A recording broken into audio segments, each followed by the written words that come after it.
ra từ từ ngà lết té chỗ nè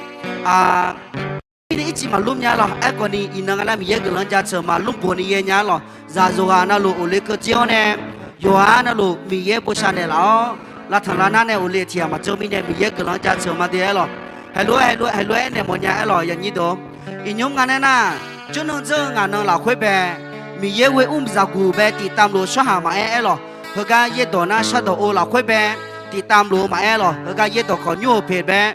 thì tam lu thứ mà lo hello cút sao mà cho nó chơi ngàn nó là khuê na tháiอยู่chỗ nào bữa khảo tổ cha té cha khảo tổ nét té hồi lúa gạt bị mía lo nhớ nó còn nhiều sự đấy lo nắm sát can còn đi tổ cha chao cha chở bao nhiêu mà lo có lo bao nhiêu nè chao cha chở chỉ còn đi ít chỉ bị mía lá mà lo chỉ mình nè cho nó giờ như đó còn đi lúc cho mỏ mía lo cho nó chơi ngàn nó là khuê bè ngà hơi cái gì đó còn nhiều chỗ ra từ nè mà cho nó chỉ sara mà từ nè mà lo lo ứa nè miếng chao cha chở cái giúp cái nhà mẹ lẽ ule cú chó gì biểu mà thế lo inon cái này yêu sự lẽ cái nè chao cha chở gì mà lo họ nè cái giúp cái mẹ lo mà lo inon cái này tiếng bé lo nè gà bị nè lo cái nào cái này sala sang ayo mẹ thế lo xưa hơi cái việc bây giờ chỉ tam đủ lẽ mẹ phiền na mẹ mà mua hồ cái nào cái này hơi cái yếu nè không mua lên nhà mẹ thì ngà này cái lần sát tạt lên nhà mẹ thế lo thôi lúc cú chó mà thế như đó cho mình hè nhu mẹ hú po lấy đá cái tủ nhu ngã cái lần sao mà thế lo cái lần sau nè thì mà miếng cháu ra sờ mà lo我啥个nhà tam yo nó chém miếng ra sờ mà cái lần mà tam yo nó you know na lu yo cho na lu ngã mà cứ tao cho này là nè tao mang sự này là mình nè nó cái lần ra sờ mà tam yo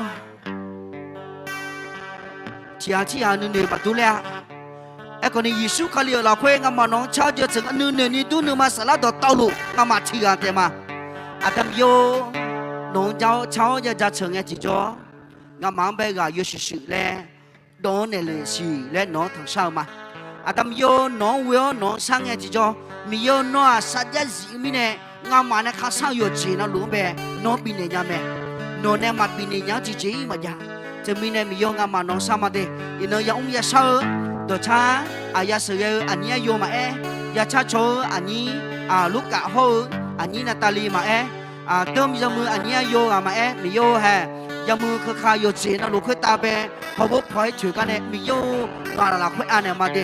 หนูเช้าจะถึงกันที่จอมจุดตัวหัวเช้าเราคุยอินยุ่งเนี่ยมีโยโยชดสลับยองเลี้ยวเนี่ยหนูเช้าจะถึงกันที่จอมแสดงสนาอ้อเนี่ยมีโยงามเอาหนึ่งมาวัวมอตัวโตลุนซุนเนี่ยหนูเช้าบิจาเชนเนี่ยละเมื่อพอเลยเราก็ดูยจีน่าเราคุยตาแบบตามโยนเราคุยอันเนี่ยมาเดสังพยิสุขันเสียน้องชาวมาอาเมนหากทิ้งมาสักการดูแบบแล้วก็เต้าหาเกิดข้าฮาเลลูยาฮาเลลูยาดูมาเจอหลังเงเทิมนะมาเชื่อเฮิร์เทิมเราคุยชอบจะเชื่อมีเยอะเราคุยกับข้าเจริญมากับข้าเจริญมาจะเชื่อตีก็เจริญจะเชื่อตีเงี้ยจีบังไงนี่ชูตีงาโอเคดูหลักก็เตะก็นี่มีอันที่คนเลยชอบจะเชื่อมา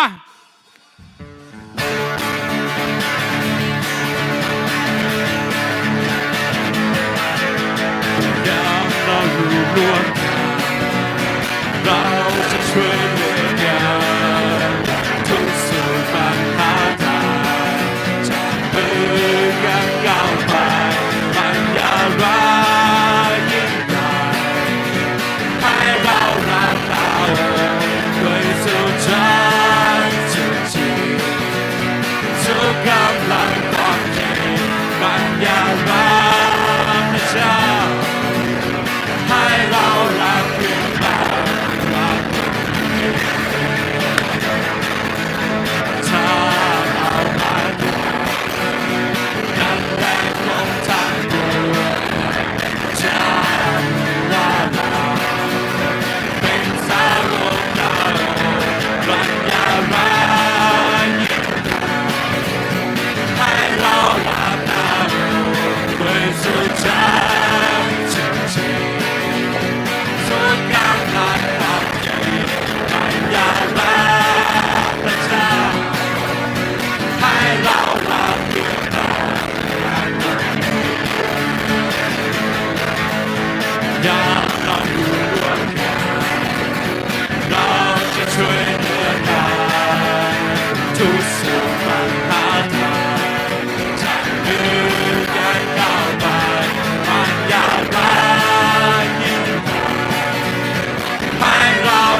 跟到哈格玛，嘿吼，跟到有张呀，嘿吼，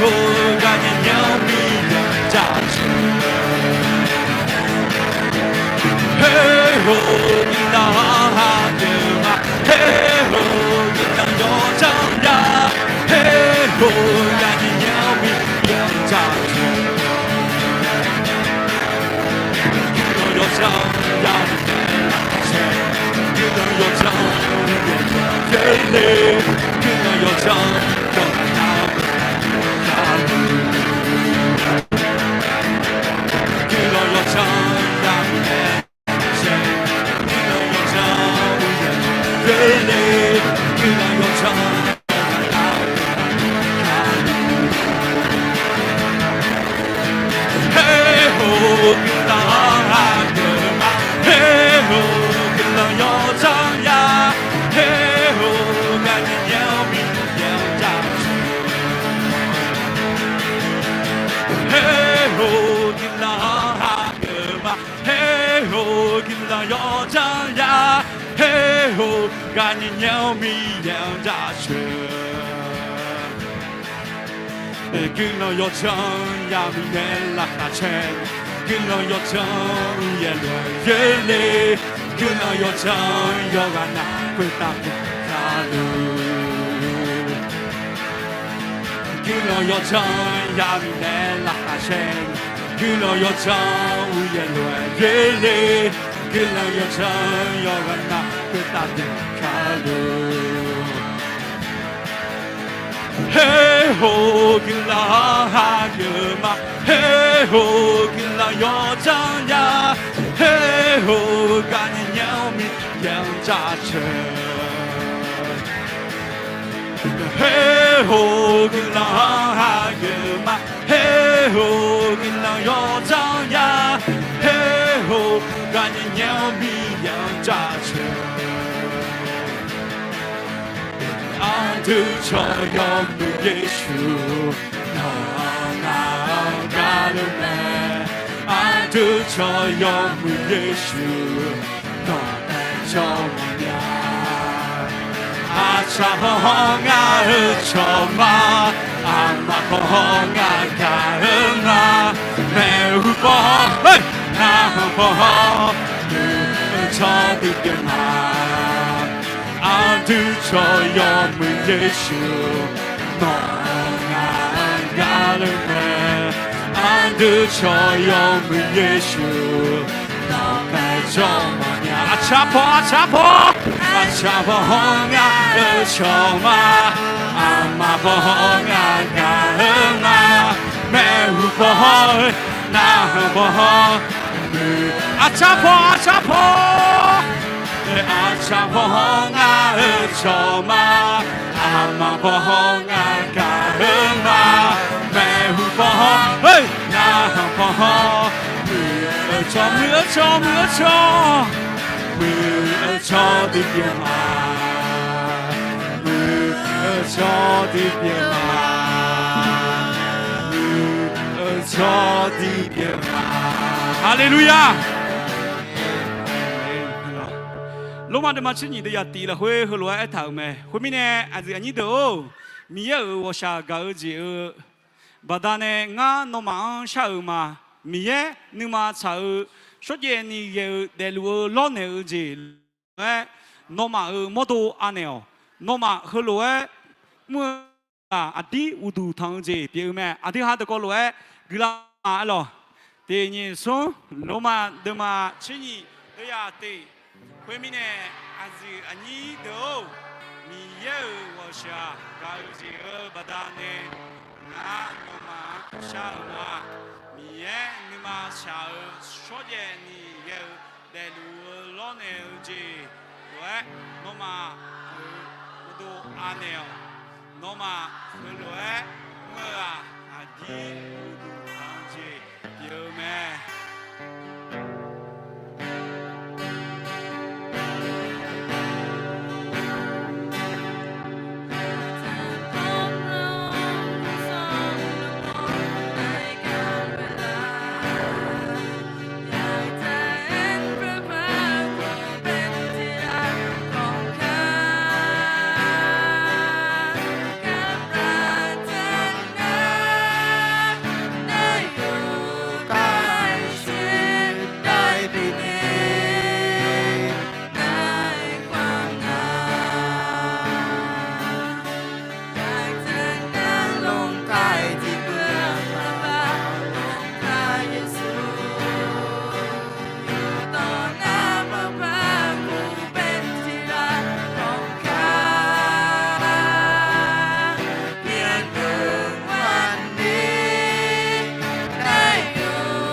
cha Namasaka cha mai kho mai kai ha cha Prabha ka cha ra le bu cha Namasaka yu trong ni chi Prabha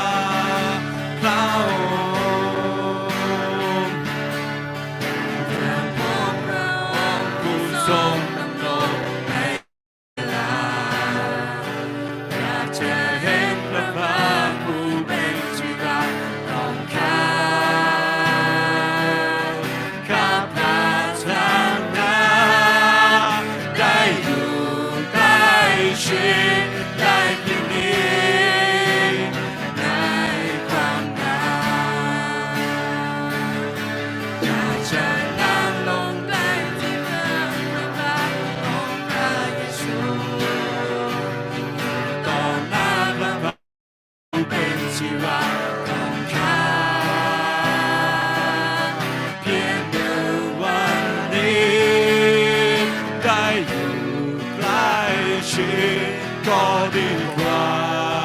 ผ่านวันในที่ใดๆอยากจะรักและบูชานามัสการจะไม่ขอไม่ไกลห่างจากพระพักตร์อยากจะรักและบูชานามัสการอยู่ตรงนี้ที่พระบาทเราอยากจะรักและบูชานามัสการจะไม่ขอไม่ไกลห่างจากพระพักตร์อยากจะรักและบูชานามัสการอยู่ตรงนี้ที่พระบาทเราอยู่ตรงนี้ที่พระบาทเรา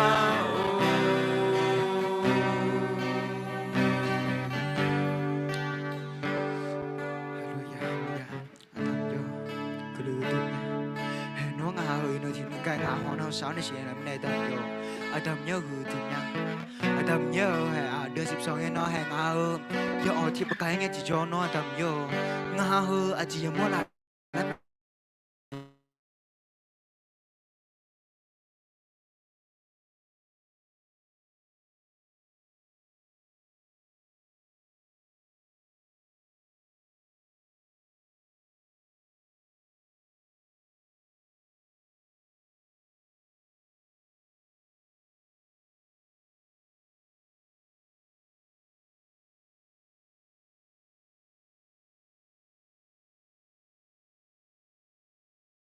နော်ငါဟောဆောင်းနေအပြောဟာဒီတန်ကထဲချင်လာတယ်မတော်ပြောထဲချင်လာ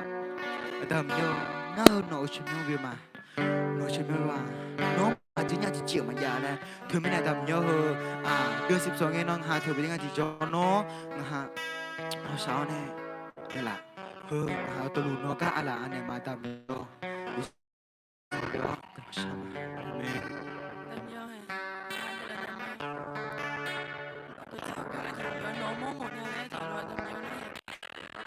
这里最有的名又是有的庙这边乱的，那边有很难腐败。这里是的，还有很多这个木农不来毛的这边给路不多的那的庙呢。那还有还边那个马旁边那的庙，还有很多农新娘毛的，外国新娘毛的这。那还有很多，还有很多嘛，这个庙还有很多，那还有看起来。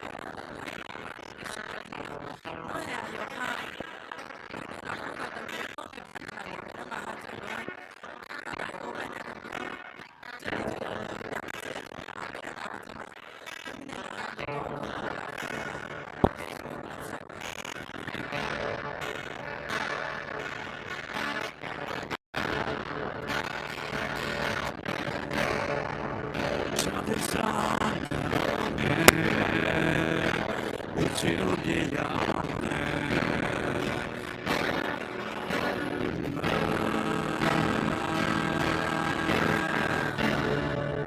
我能埋下你，我的歌曲，我能让你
saja masih nyamiu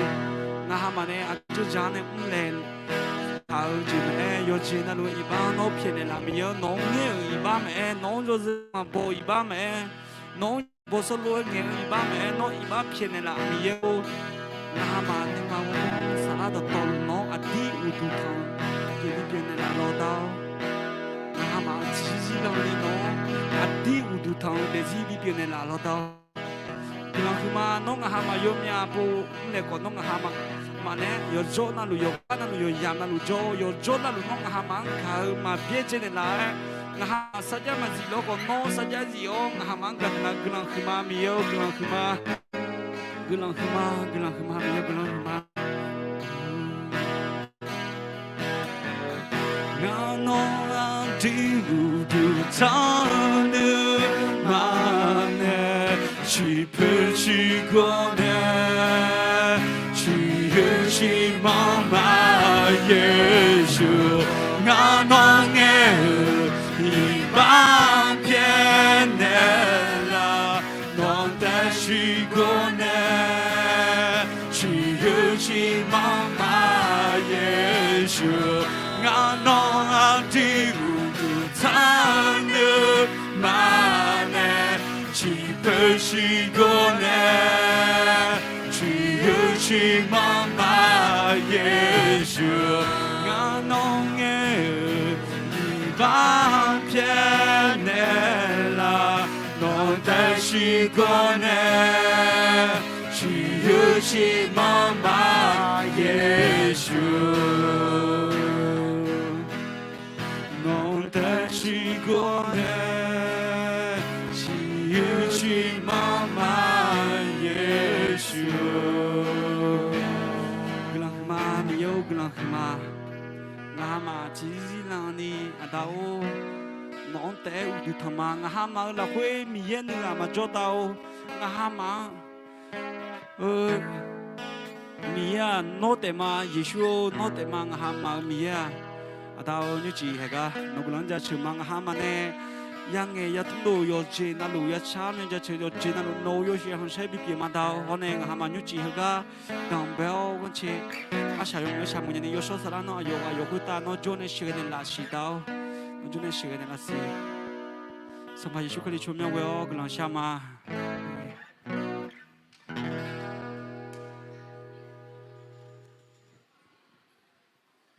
Anjuna alors เพลงพิเศษalorsเพลงพิเศษมีเยี่ยมไปเช้าในจะเชื่อalorsห้อง A alors ห้อง A เดี๋ยวไปยามบิดมาalors อายุมากคนเนี้ยนึกมาเกลือเนี่ยมีเยี่ยมไปเช้าจะเชื่อหมอจะกูที่เดือเปียงแม่alors อยู่ข้าวเนี้ยก็ยัดดอกคนยุ่งจ่ออ่ะบุจ่อรู้จะเดือเปียงแม่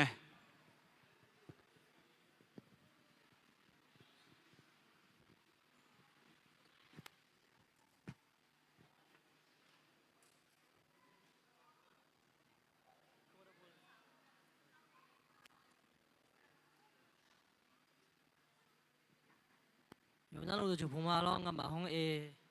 เพลงพิเศษที่เพลงถวายละหมอเพลงเพลงหน้าพองดีได้ไหมอ๋อ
เคalors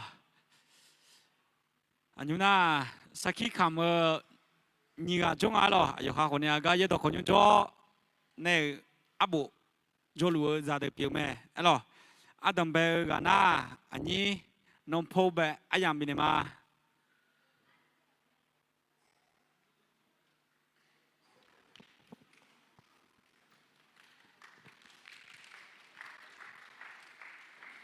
สวัสดีครับผมชื่อเด็กชายยุติพงศ์วันนี้ผมจะมาขอบคุณพระเจ้าเรื่องช่วงปิดเทอมผมได้กลับไปอยู่กับพี่ผม2-3 วัน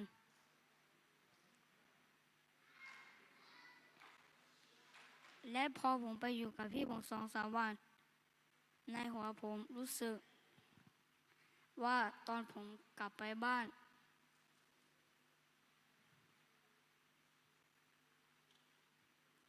พ่อแม่ผมจะเถียงกัน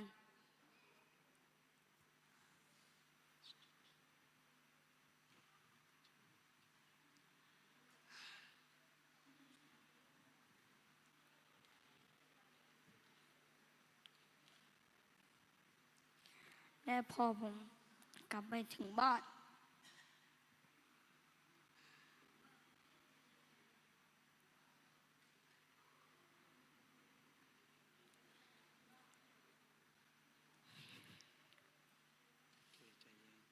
ผมได้เห็นพ่อแม่ผมดีใจมาก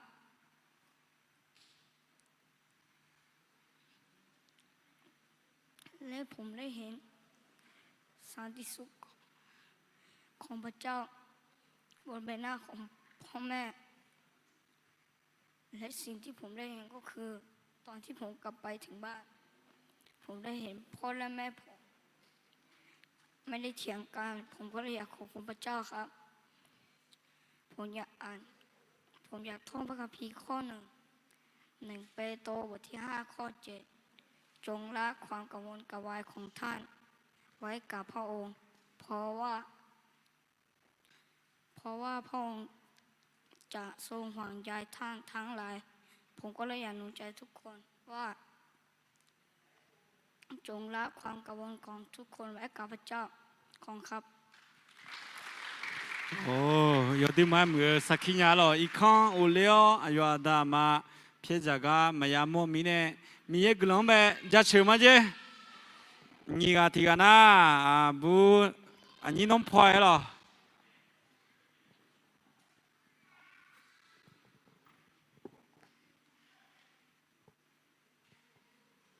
สวัสดีค่ะหนูชื่อดาลีวันนี้หนูจะมาขอบคุณพระเจ้าช่วงปิดเทอมที่ผ่านมาค่ะหนูดีช่วงตอนปิดเทอมหนูดีใจที่ได้กลับบ้านหนูได้ไปใช้เวลากับครอบครัวได้ช่วยทำงานได้ไปเที่ยวกับครอบครัวค่ะหนูก็เลยอยากขอบคุณพระเจ้าถึงแม้จะไม่ได้อยู่การครบทุกคนแต่หนูก็สัมผัสได้ถึงความรักและความอบอุ่นที่ทุกคนมีต่อหนูอยากท่องพระคัมภีร์1 ข้อค่ะสดุดีบทที่118ข้อ29จงขอพระคุณพระยาเวห์เพราะพระองค์ประเสริฐเพราะความรักมั่นคงของพระองค์ดำรงเป็นนิจของค่ะ哦，有的么个是去年了，要搞一看我了，个人也变得了，要记录不呢？为家这边，那会要么哎，每个人家去嘛去了，啊牛呐，也不能他个方便的呗，啊样面的嘛。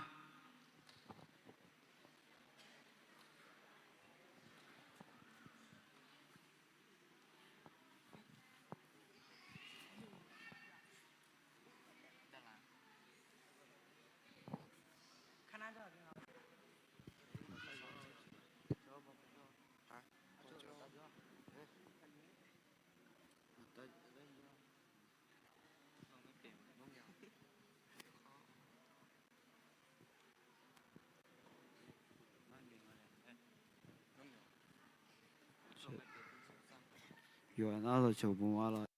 方便的也不能超过了嘛了，那么的嘛现在的也低了，ภาษาไทยเป็นอะไรกันมา了。第二首。 โรมบทที่12ข้อ1เหตุฉะนั้นพี่น้องทั้งหลายเมื่อ พระเมตตาของพระเจ้าข้าพเจ้าจึงขอให้ท่านทั้งหลายถวายตัวของท่านแด่พระเจ้าเป็นเครื่องบูชาที่มีชีวิตที่บริสุทธิ์และที่พระเจ้าพอพระทัยนี่เป็นการนมัสการที่แท้จริงโรมที่12 ข้อ 1 เหตุฉะนั้นทั้งหลาย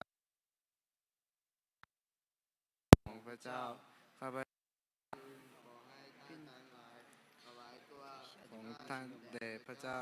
เป็นเครื่องบูชาที่มีชีวิตที่บริสุทธิ์และที่พระเจ้าพอพระทัยนี่เป็นการนมัสการที่แท้จริงของบทที่2 ข้อ 1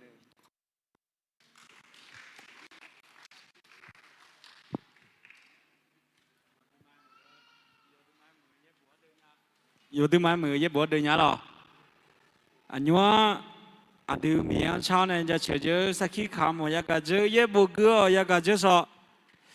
มีเยอะตัวคนน่าหาดังละมาละดังละมาโล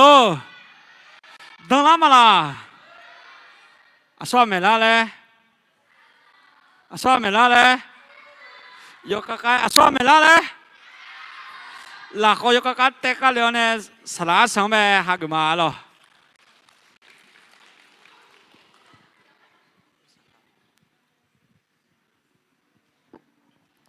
ฮัลโหลฮัลโหล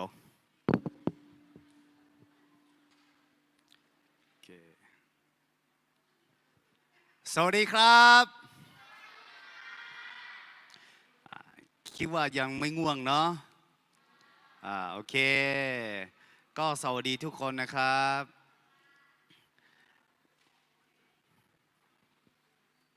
เดี๋ยวขอเวลาแป๊บหนึ่ง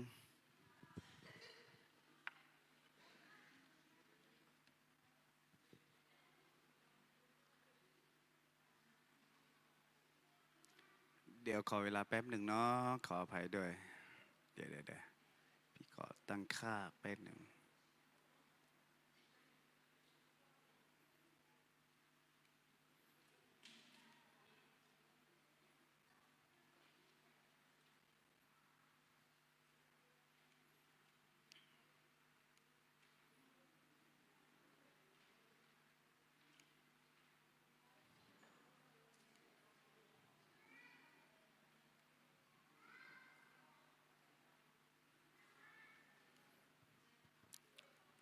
โอเคเรียบร้อยแล้วก็เนาะเทอมนี้ก็จากแปลกนิดนึงเนาะก็จะที่คุยกันว่าวันศุกร์เนี้ยเราจะเทศนาเป็นภาษาไทยแล้วเราจะนมัสการเป็นภาษาไทยเราจะเน้นภาษาไทยเนาะก็เชื่อว่าโนมาหรือนักศึกษาก็จะเป็นเวทีที่เราฝึกเป็นภาษาไทยเนาะเวลานมัสการเราที่ผ่านมาเราเคยไม่ใช่สิเราเน้นภาษาอาขาเนาะแต่ต่อไปวันศุกร์นี้เราจะเน้นภาษาไทยอยากจะหนุนใจนะอยากจะหนุนใจพี่ๆที่เป็นสภาเนาะให้มาเข้าร่วมทีมนมัสการเนาะเพื่อกลับไปที่บ้านแล้วจะได้นำนมัสการได้จะได้อธิษฐานเผื่อได้ปกติเราอธิษฐานเป็นภาษาอาขาใช่ไหมแต่เราจะอธิษฐานเป็นภาษาไทยแล้วพี่ก็จะฝึกด้วยนะวันนี้พี่ตื่นเต้นผิดปกติทำไมรู้ไหมใช่ภาษาไทยพี่ไม่ได้เลยนะแต่ถ้าพี่พูดผิดนะน้ำมาอย่าหัวลอกกันเลยกันเนอะโอเคไหมโอเคไหมเราจะมาตกลงกันนิดนึงถ้าพี่พูดว่าฮาเลลูยาน้องมาบอกว่าอาเมนถ้าพี่บอกว่าอาเมนโอเคเนาะลองดูฮาเลลูยาอาเมนโอเคเนาะตั้งแต่พี่เข้ามานะคืนนี้รู้สึกว่าพิเศษกว่าปกติทำไมรู้ไหม เห็นโนมาตื่นเต้นมากเลยคืนนี้ไม่รู้เป็นเพราะอะไรนะแล้วพี่นี่ยิ่งแล้วใหญ่เลยบอกว่าจะมาแบ่งปันเป็นภาษาไทยโอ้โหมือสั่นเลยเนี่ย ไม่รู้ว่าจะไปได้หรือเปล่าเนาะคืนนี้เราจะมาดูเรื่องหรือเราจะมาศึกษาเรื่องเอาเราอ่านด้วยกัน1 2 3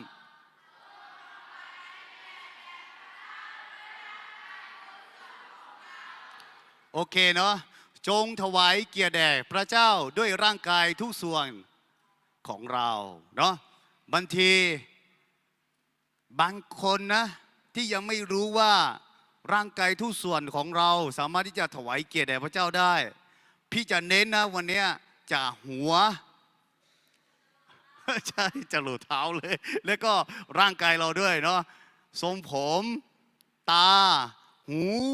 จมูกปากมือพี่จะเน้นหมดเลยนะก่อนที่พี่จะอธิษฐานเรามาอ่านพระคัมภีร์อีก1 ข้อเอาข้อนี้อ่านด้วยกันเนาะ1 2 3อย่ายกอวัยวะของท่านให้แก่บาปให้เป็นเครื่องใช้ในการอาธรรมแต่จงถวายตัวของท่านแด่พระเจ้าเหมือนคนเป็นขึ้นมาจากตายแล้วและจงให้อวัยวะเป็นเครื่องใช้ในการชอบธรรมถวายแด่พระเจ้าเนี่ยมีข้อพระคัมภีร์ที่บอกว่าจงยกอวัยวะของเรานะเพื่อถวายเกียรติแด่พระเจ้าเราจะมาดูว่าพระคัมภีร์ข้อนี้กำลังจะสื่ออะไรพี่ดูแล้วข้อนี้มันจะมี3 หัวข้อหลักๆเลยก็คือ1ก็คืออย่ายกอวัยวะของท่านให้แก่บาปใช่ไหมให้เป็นเครื่องมือหรือเครื่องใช้ในการทำอะไรบาป2ก็คือแต่จงถวายเกียรติแด่พระเจ้าเหมือนอะไรใช่1 คนที่ตายไปแล้วเป็นขึ้นมาจากตายนะแล้วก็3ก็คือและจงยกอวัยวะของท่านอะไรเป็นเครื่องใช้หรือเครื่องมือ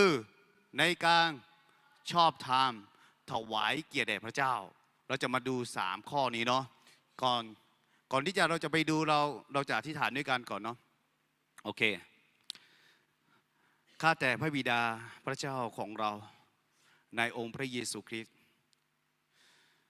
เราขอบพระคุณสำหรับทุกสิ่งทุกอย่างที่พระองค์ทรงประทาน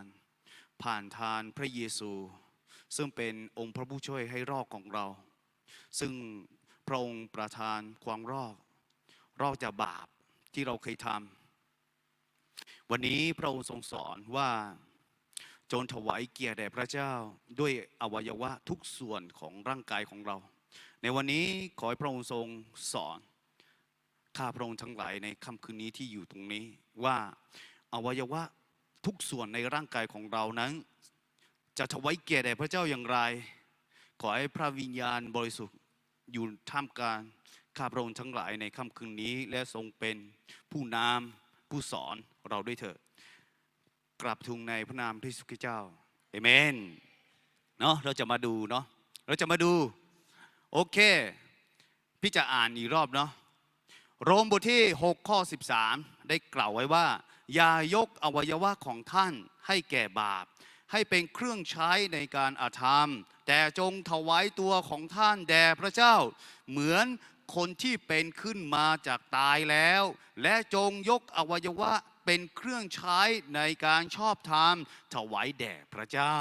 เราจะมาดูข้อแรกเนาะข้อแรกในที่นี้ก็คือ1ก็คืออย่ายกอวัยวะของท่านให้แก่บาปให้เป็นเครื่องใช้ในการอาธรรมเนาะพี่เชื่อนะหลายคนเลยที่เคยยกให้กับบาปแล้วเคยให้เป็นเครื่องมือหรือเครื่องใช้ในการทำบาปเนาะเราจะมาดูหัวก่อน ในร่างกายของเรานะ ในส่วนหัวเนี่ยมีทั้งหู มีทั้งตา มีทั้งจมูก มีทั้งปากใช่ไหมแต่เราจะมาดูในเรื่องนี้เราจะมาดูที่หัวก่อนเนาะ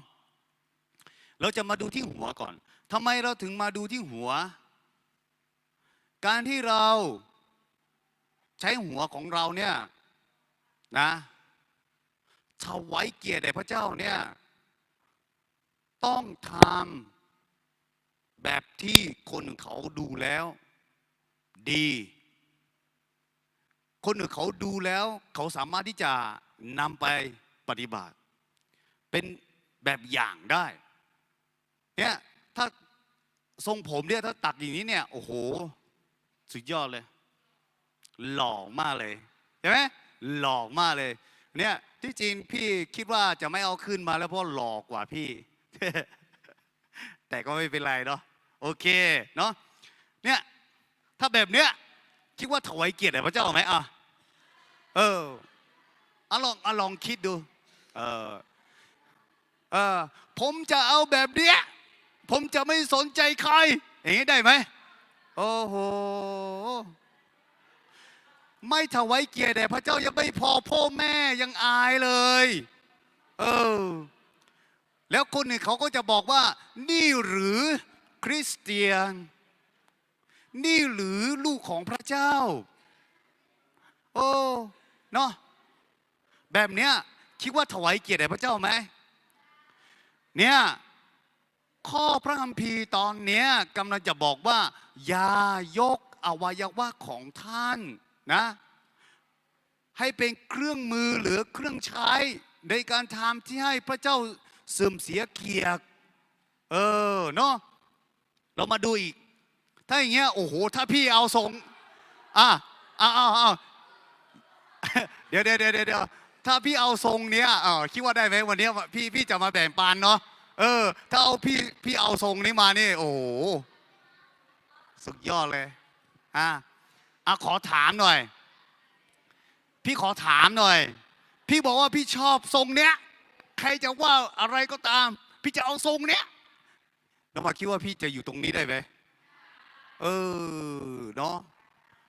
ได้เหรอก็ลองดูเนาะก็ลองดูนะแล้วก็ไม่เพียงแต่อยู่ตรงนี้ไม่ได้ทำให้พ่อแม่ขายหน้าอีกนะโอ้แทนที่จะเป็นพรให้กับพ่อแม่นะก็ทำให้ขายหน้าอีกเนาะเนี่ยเมื่อก่อนเราใช้เครื่องมือนะไม่ใช่เราใช้ร่างกายของเราหรืออวัยวะส่วนหัวเราเนี่ยนะเป็นเครื่องมือหรือ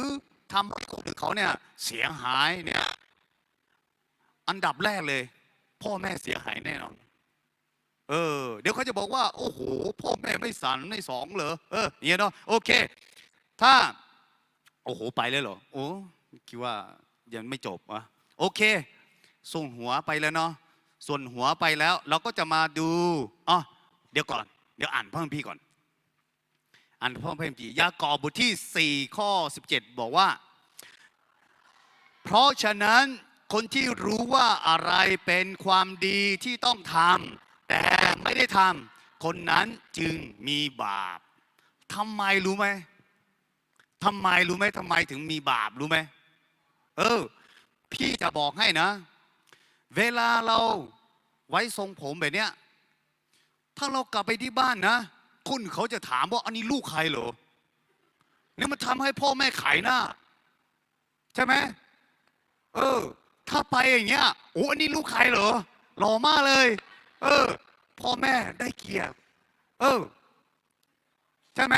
พ่อแม่เลี้ยงดูเรามาใช่ไหมเพราะฉะนั้นถ้าพ่อแม่เราได้เกียรติพระเจ้าก็ได้เกียรติเหมือนกันเราสามารถที่จะใช้หัวเราเนี่ยนะใช้ทรงผมเราเนี่ยถวายเกียรติแด่พระเจ้าได้นะโอเคเนาะเนี่ยเพราะฉะนั้นเนี่ยเรารู้ไหมว่าถ้าเราไว้ทรงเนี่ยดี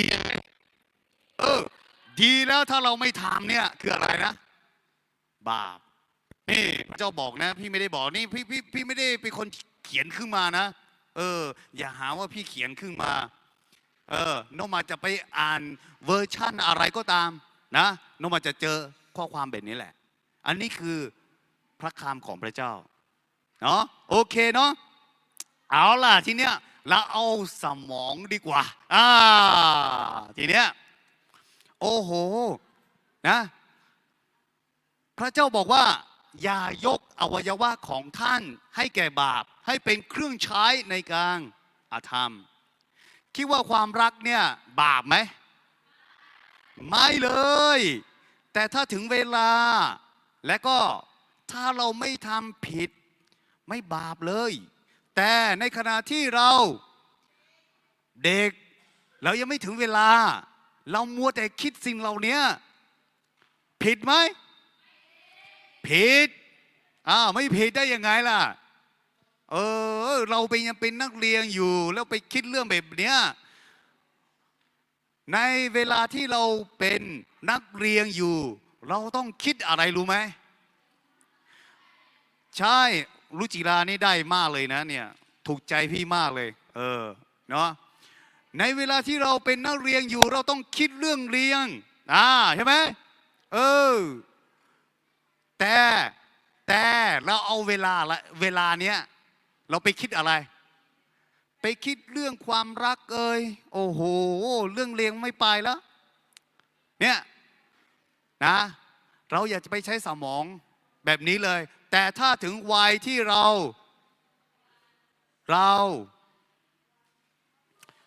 โตแล้วเราบรรลุนิติอะไรภาวะแล้ววันนั้นถ้าไม่คิดจะผิดให้เราคิดว่าเราจะหาสามียังไงแบบไหนยังไง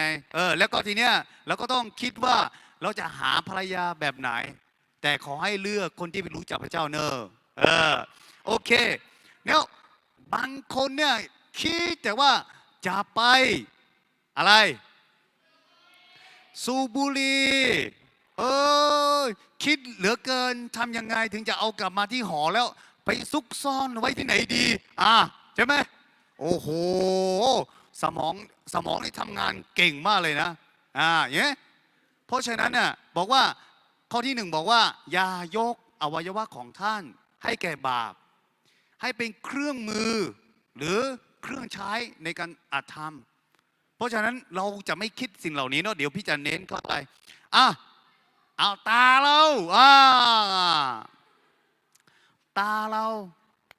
าสามารถที่จะถวายเกียรติแด่พระเจ้าได้ไหมตาของเราตาของเรานะถ้าเราไม่ได้รู้จักพระเจ้าเนี่ยเราจะดูแต่หนังผีอันนี้เขาเรียกว่าอะไรนะไม่ใช่นางเงือกเหรอโอเคอันเนี้ยมันไม่ได้ถูกกับพระคัมภีร์นะมันไม่ได้มีอยู่ในพระคัมภีร์แล้วพระคัมภีร์ก็ไม่ได้สนับสนุนด้วยว่าสิ่งเหล่านี้มีจริง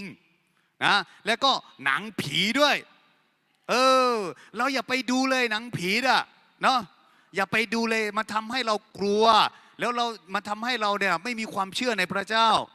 แล้วร้ายกว่านี้นะซีรีส์เกาหลีเอาเวลาไปดูซีรีส์เกาหลีเธอรักฉันรักเธอวันไม่ได้ทำอะไรเลยมัวแต่ไปดูซีรีส์เกาหลีเนี่ยเราใช้ตาของเราเนี่ยเดี๋ยวพี่จะเน้นเข้าไปว่า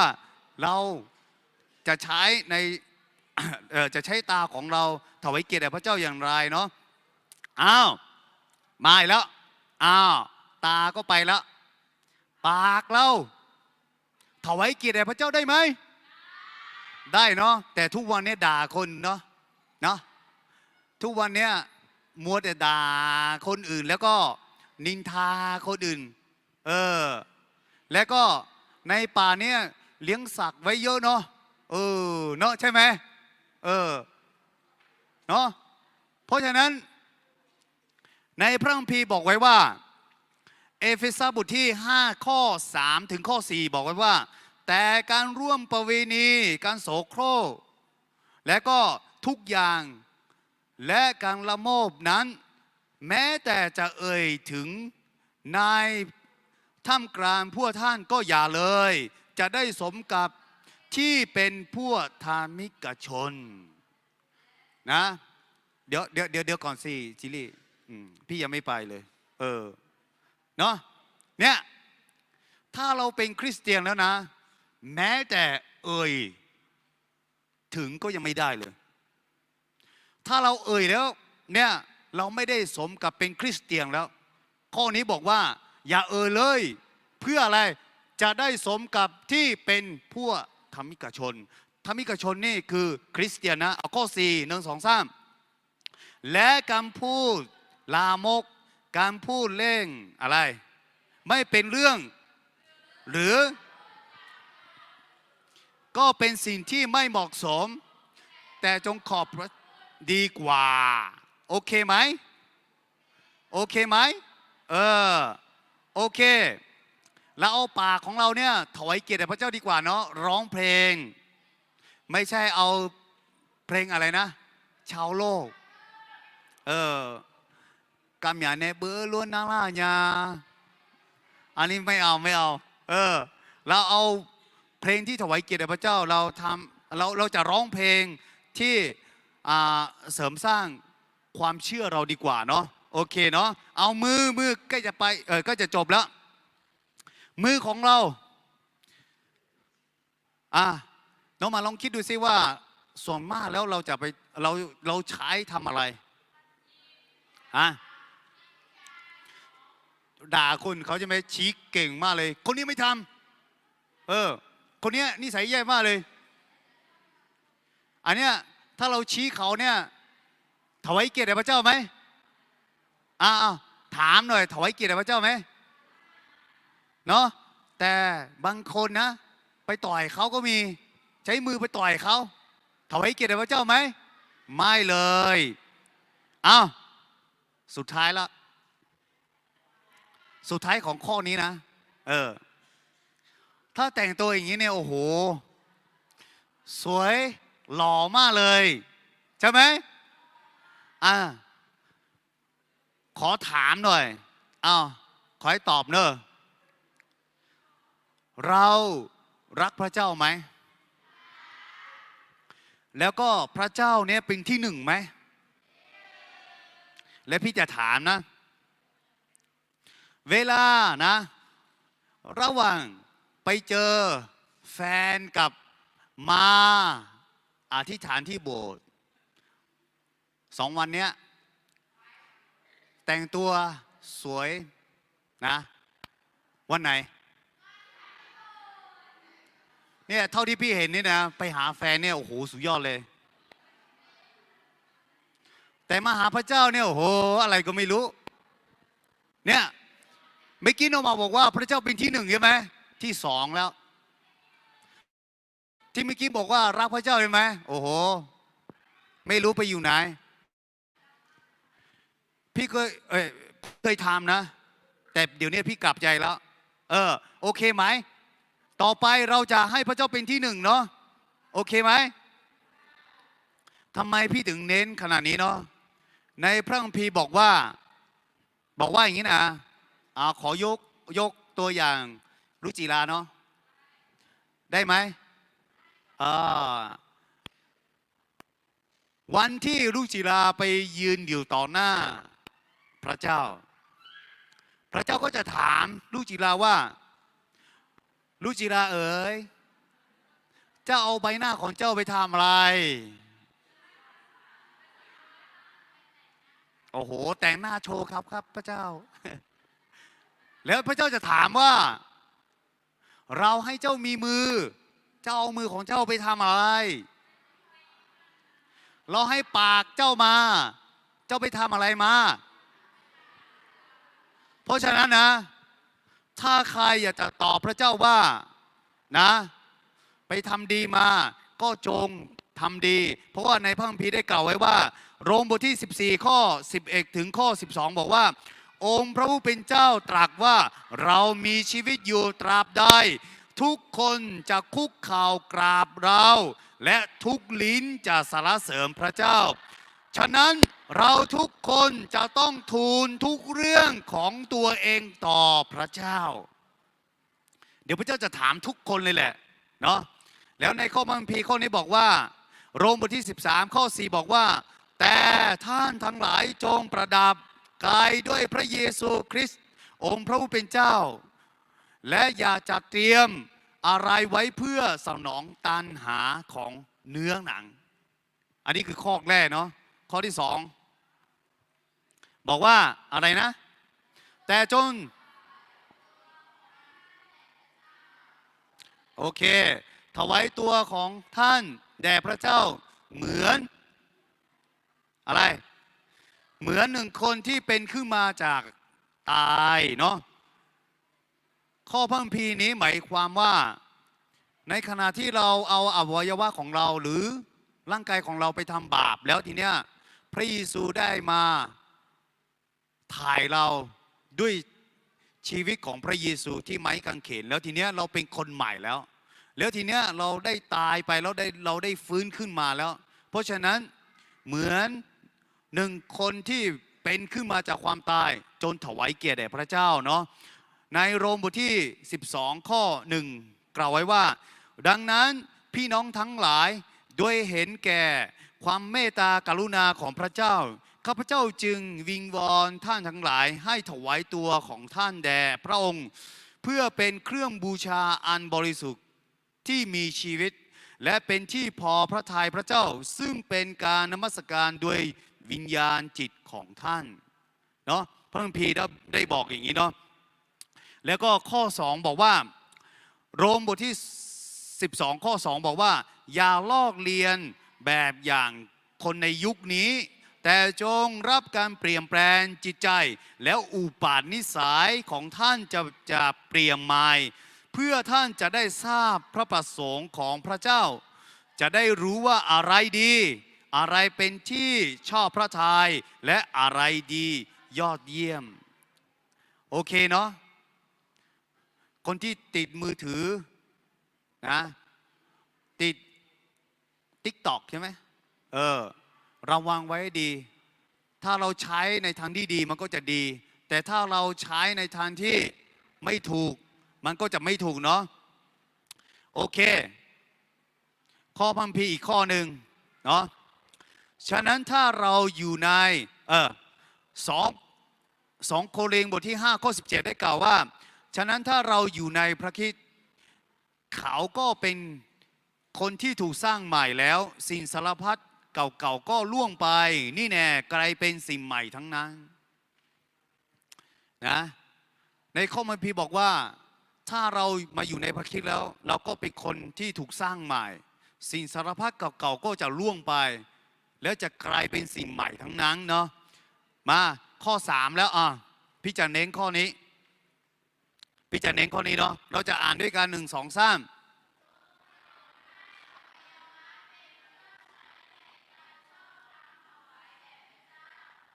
โอเคข้อนี้บอกว่า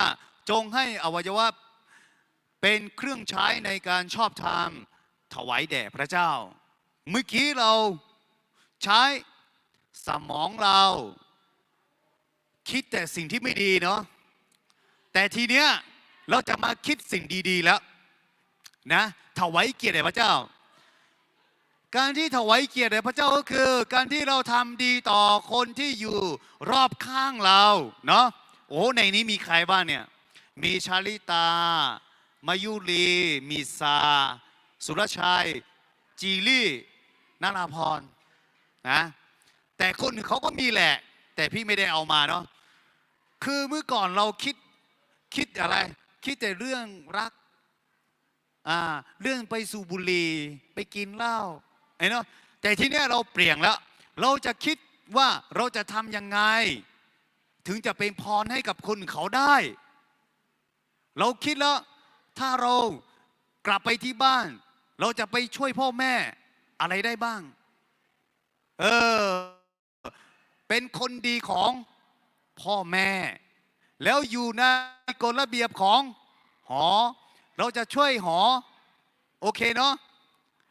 แล้วก็ข้อที่ไม่ใช่ข้อที่4สิ่งที่2ก็คือเมื่อก่อนเรา เอาปากของเราเนี่ยนินทาเขาด่าเขานะแล้วก็มีสักไหลตัวออกมาจากปากเราเนาะมีสักสี่ขาสัตว์เลื้อยคลานก็มีเนาะแต่ต่อไปเราจะถวายเกียรติแด่พระเจ้าก็คืออะไรเราจะร้องเพลงคริสเตียนเราจะหนุนใจเขาเราจะถวายเพลงถวายเกียรติแด่พระเจ้าเราจะใช้ปากของเราหนุนใจคนหนึ่งเขาเราจะใช้ปากของเราให้กำลังใจเขาคนอื่นถ้าไปโรงเรียนเราจะอธิษฐานเผื่อเราจะประกาศข่าวประเสริฐโอเคเนาะแล้วตาของเราจากที่เมื่อก่อนเราดูอะไรนะซีรีส์เกาหลีทีนี้เราจะมาดูซีรีส์พระเยซูเนาะ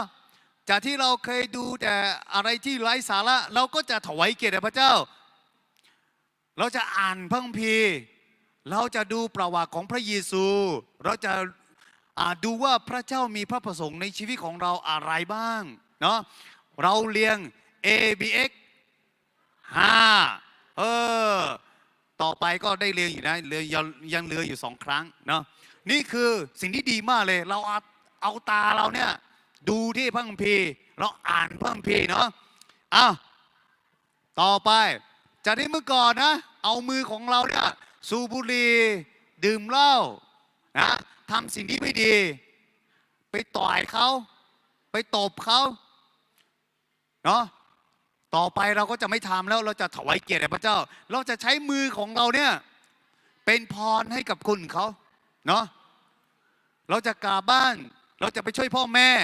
ถ้าเราอยู่หอเราก็จะช่วยหอโอเคเนาะข้อพระคัมภีร์ข้อนี้พี่จะเน้นข้อนี้เนาะ1 โครินธ์บทที่6ข้อ10ถึงข้อ11เนาะบอกว่าพวกขโมยพวกที่โลภพวกขี้เมาพวกชอบกล่าวร้ายพวกอะไรช่อโกงแล้วก็อะไรพระเจ้าบอกว่าพวกนี้จะไม่มีส่วนในแผ่นดินของพระเจ้าเลยแต่ยังดีนะที่มีข้อใครไม่เคยขโมยหรือกล่าวร้ายคนเขายกมือโอเคเนาะทุกคนเคยเป็นเนาะแต่ยังดีที่มีข้อ11นะข้อ11บอกว่ามีบางคนในพวกท่านเคยเป็นอย่างนี้แต่ท่านทั้งหลายได้รับการล้างชำระแล้วได้รับการชำระให้บริสุทธิ์แล้วและได้รับการชำระให้ชอบธรรมแล้วโดยพระนามของพระเยซูคริสต์องค์พระผู้เป็นเจ้าและโดยพระวิญญาณแห่งพระเจ้าของเราเพราะฉะนั้นถ้าใครเคยทำหรือเคยยกอวัยวะของเราทุกส่วนของร่างกายเนี่ยทำไม่ดีหรือเป็นเครื่องใช้เครื่องมือในการทำบาปนะพระเจ้าถือว่าอะไรโมฆะโดยพระเยซูพระเจ้าได้ชำระเราแล้วเพราะฉะนั้นพระเจ้าจึงอะไรจึงบอกว่าให้เราถวายตัวของเราที่มีชีวิตอยู่ทุกส่วนร่างกายของเราถวายเกียรติแด่พระเจ้าโอเคสุดท้ายแล้วแต่ถ้าอ่านข้อพระคัมภีร์นี้เสร็จนะใครที่อยากจะเริ่มต้นใหม่ใครที่เคยให้อวัยวะทุกส่วนของร่างกายนะยกให้แก่บาปเคยใช้เป็นเครื่องมือหรือเป็นเครื่องใช้ในการทำบาปนะพระเจ้าบอกว่าพระเจ้าจะคิดซะว่าเป็นโมฆะตอนนั้นเรายังไม่รู้จักพระเจ้าแต่พอเรามารู้จักพระเจ้าแล้วเราจะถวายเกียรติแด่พระเจ้าพระเจ้าจะอภัยให้ใครที่อยากจะเริ่มต้นชีวิตใหม่นะใครที่เคยยกให้กับบาปเนี่ยแต่ต่อไปจะไม่ยกให้แล้วก็ขอให้ออกมาจากอธิษฐานเผื่อนะครับขอให้เราตั้งใจจริงๆมีใครบ้างที่อยากจะทำบาปไม่มีใครเลยพี่เชื่อนะแต่บางทีเราห้ามใจตัวเองไม่ไหวเพราะอะไรรู้ไหม เพราะเราไม่ได้พึ่งพาพระเจ้า เราไม่ได้พึ่งพาพระเยซู เราไม่ได้พึ่งพาพระวิญญาณบริสุทธิ์เราพึ่งพาตัวเองเราก็เลยทำไม่ได้ แต่ถ้าวันนี้ถ้าใครอยากจะให้พระเจ้าช่วยเราให้พระวิญญาณบริสุทธิ์ช่วยเราก็ขอให้ออกมาเนาะเดี๋ยวพี่จะอ่านข้อนี้ก่อนโรมบทที่6ข้อ13อย่ายกอวัยวะของท่านให้แก่บาปให้เป็นเครื่องใช้ในการอาธรรมแต่จงถวายตัวของท่านแด่พระเจ้าเหมือนคนที่เป็นขึ้นมาจากตายแล้วและจงให้อวัยวะเป็นเครื่องใช้ในการชอบธรรมถวายแด่พระเจ้าทีมนมัสการขึ้นมาได้นะครับเราจะร้องเพลงนั้นที่บอกว่า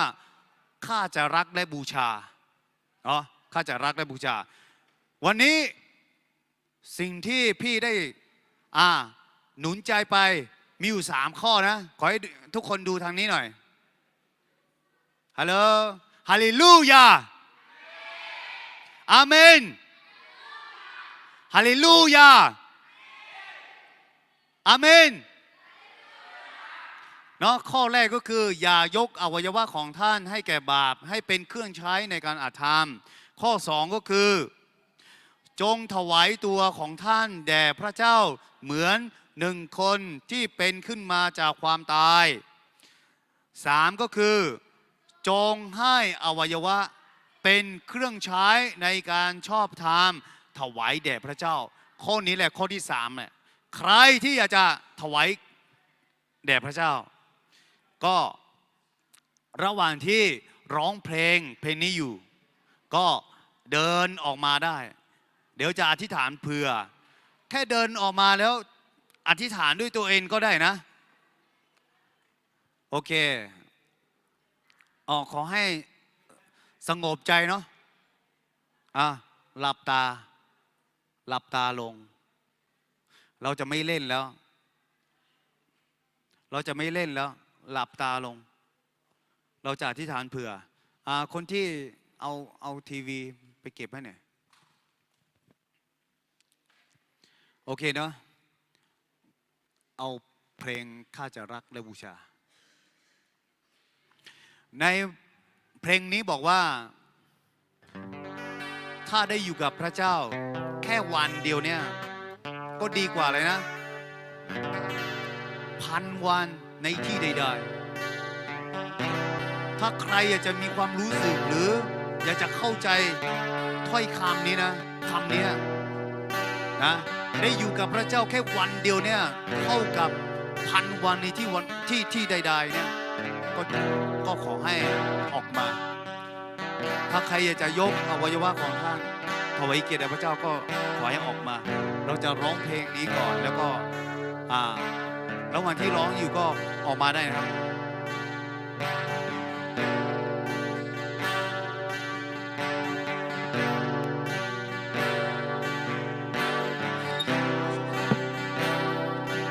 ออกมาเลย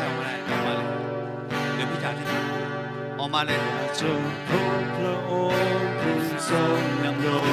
ในการเวลาอยากจะฟังพระผู้เป็นที่รักของข้าปรารถนาได้อยู่ใกล้ชิดได้ยินในความงามจะนั่งลงที่ของพระเยซู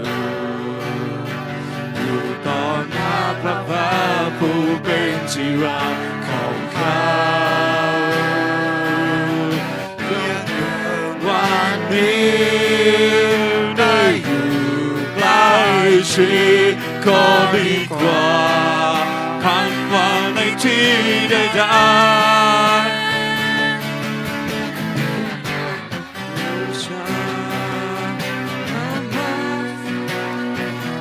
Iko pane jone hono yinyu yana lo kala mate alo nyu jina ga sama alo akajo kamo jima de alo yana lo miye bosa เชิญนมัสการอยู่ตรงนี้ที่ น้องจิพิจิกูมางานหนูชมยอมาบยายาซีเลียวมาบอนีจาชมา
ngaku aja cema